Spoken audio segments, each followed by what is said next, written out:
Fl-Ingilterra l-kumpanija Siemens ingħatat kuntratt mill-Gvern Ingliż għal bini tal-linji tal-ferrovija ta' wieħed mill-akbar operatur ta' ferroviji fil-pajjiż, it-Thameslink.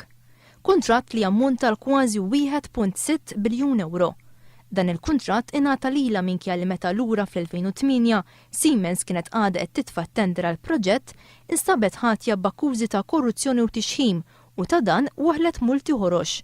Fil-fatt, fl-Istati Uniti Siemens ġiet immultata kważi 560 miljun euro u fil-Ġermanja ġiet immultata kważi 400 miljun euro.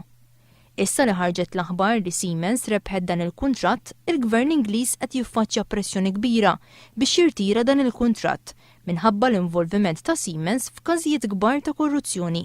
U f'Malta, Siemens qed tagħmel xogħol ta' subcontracting għal BWSC fuq l-estensjoni tal-Power Station ta' Delimara.